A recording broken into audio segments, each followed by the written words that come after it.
Okay, good day everyone. So today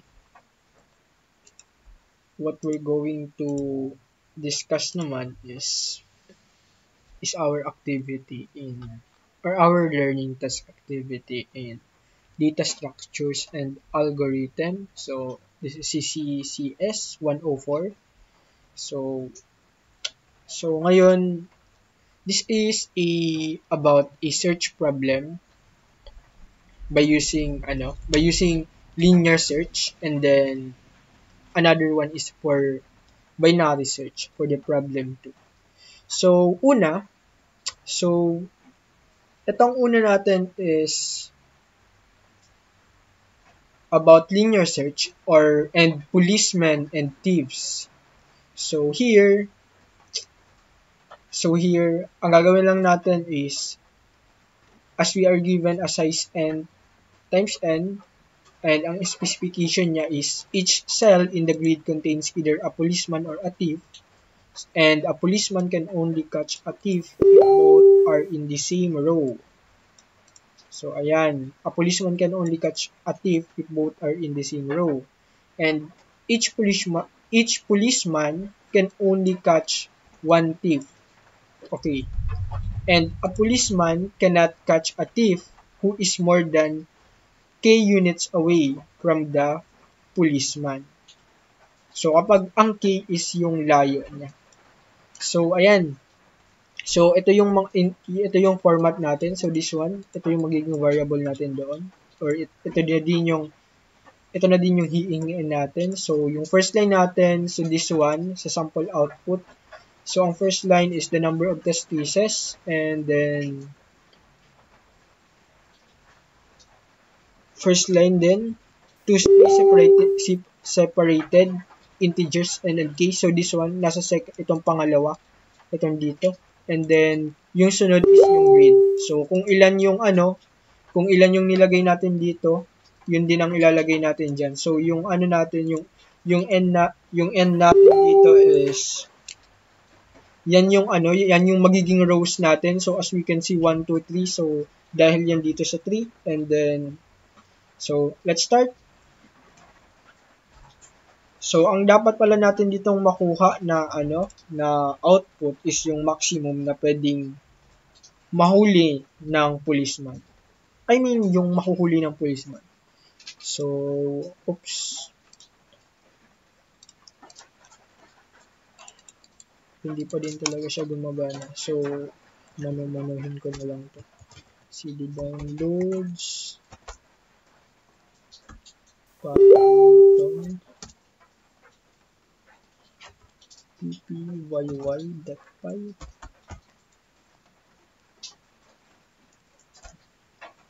So, ayan. So, ngayon, ang itatry muna natin na case is so, maglalagay tayo dito ng enter the number of test cases. So, bali ang code pala namin, so ito yung code. And bali yung code namin dito is isang code lang, and kasali na yung problem 1 and 2. So, nasa isang code na lang siya. So, nakalagay na siya dyan.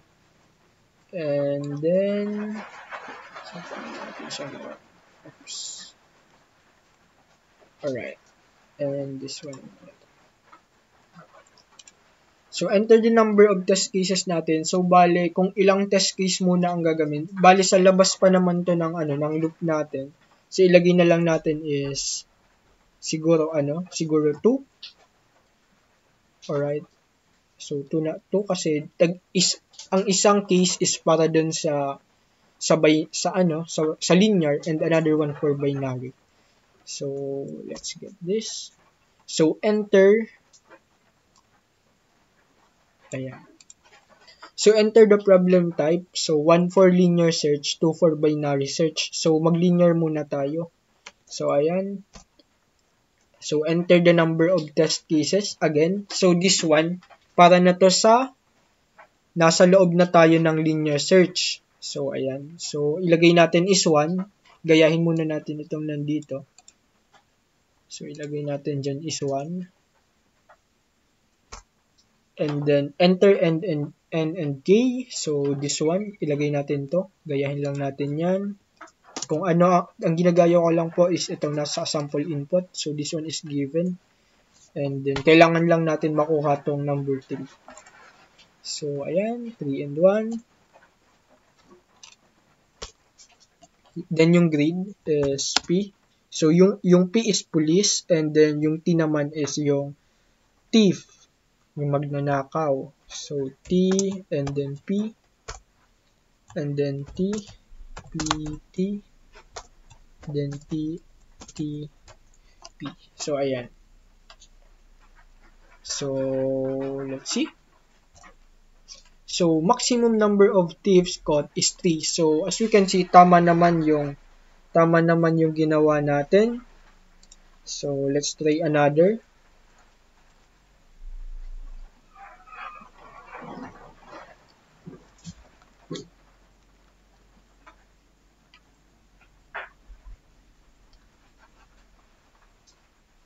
Ayan. So, bali nagamit ko, dahil isa lang pala yung nilagay ko ditong test case, which is ginaya natin dito. So, lumabas na ulit yung problem type natin. So, ang nilagay ko lang doon is which is dalawa lang. So, ibig sabihin is nagamit ko na yung isa. And then this one is yung pangalawa na. So, hindi na siya uulit for the next. So, ilagay ulit natin dyan is 1 for linear. And this time ilagay natin is 4. So, ayan. And then, wait lang. Kuhain ko yung example ko dito sa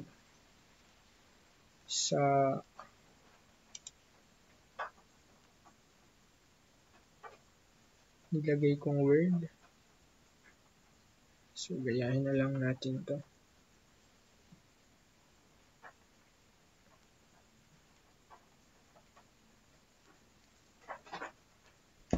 Okay. Okay, I'm sorry about that. So, dito na. So, ilagay na natin ang test case natin na sunod, which is, ang ilagay naman natin is 4 and 1. And then, yung grade naman is TPT, PTP. So, bali, ang gagawin pa natin is 4 pang case. And then, PPT. Then, TPT. So, ayan. So, 4 ilagay natin dyan. So, ang ano natin is 4 din na row. So, after nyan, tapos na to. So, ayan. Palakihin ko na nga to.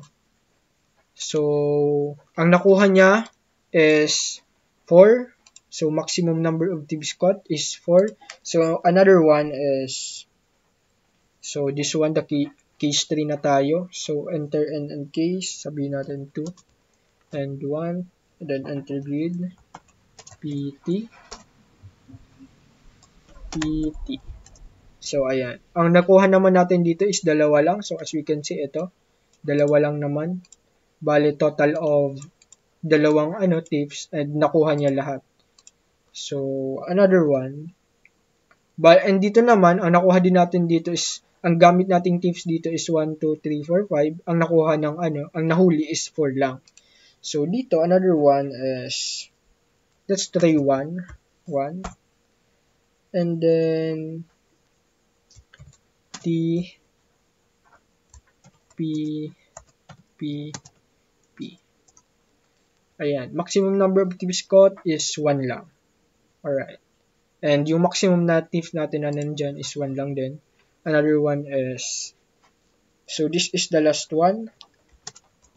Ayan. Enter the grid. TP, PT, TPT, and then TTP, and last one is TPT.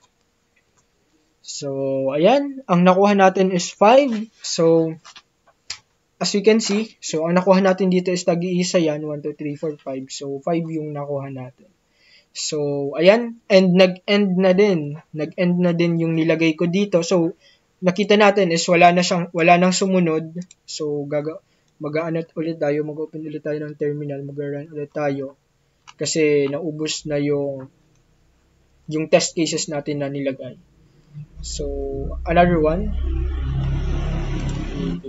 So, let's just run this one. Okay. So, enter the number of test cases. Ilagay na lang natin is 1. And then, enter the problem type. Dapat pala, 2 na ang nilagay ko dun eh. So, enter the number type is, so dito naman tayo gagamit. Ito naman ang gagamitin natin na sa binary naman tayo. So, ilagay natin is 2. And then, input number. So, ayun na. So, gagayahin ko na lang yung nandito. So, bali ang binary search natin is about road to playoffs. So, let's try to run this one. So, ito yung problem.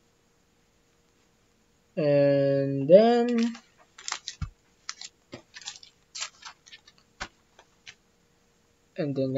let's input this one. So, 2. So, itong 2 na to, this one is ang first line natin is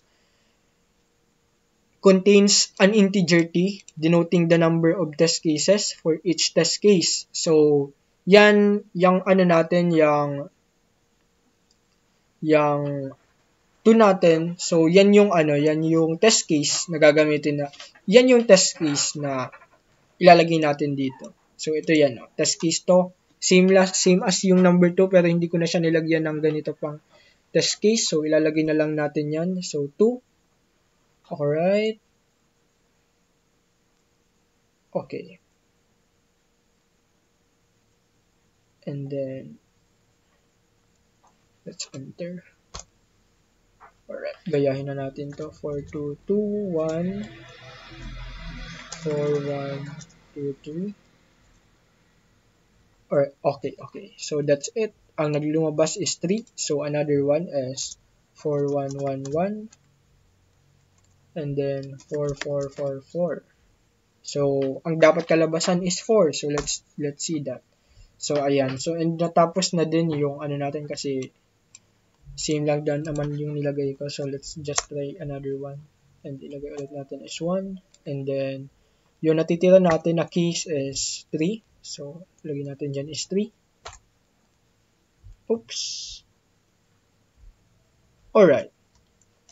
So, another one. Mali pala. Bakit hindi ko na siya binasa? I'm so sorry. And then, another one na lang is 1 and then 2. So, ang test case natin dito is bali 3. And then, ano bang ilalagay ko? So, sabihin natin na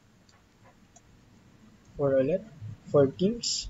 Bale, ang nakalagay pala dito, yung una natin dyan is this one is the number of teams, and then yung sunod natin is represents the number of days and points remaining. So, sabihin natin, ilagay natin dyan is 3. And then, another one is number of teams that will win. So, ayan.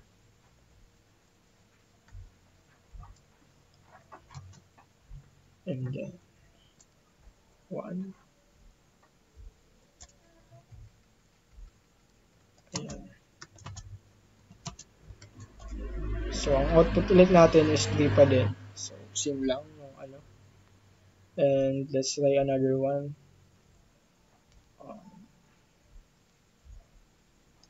4, 3, 2, 1. So, halos same na lang yan naman ito. And then, 1, 2, 3, 4. So, ang output natin is 4.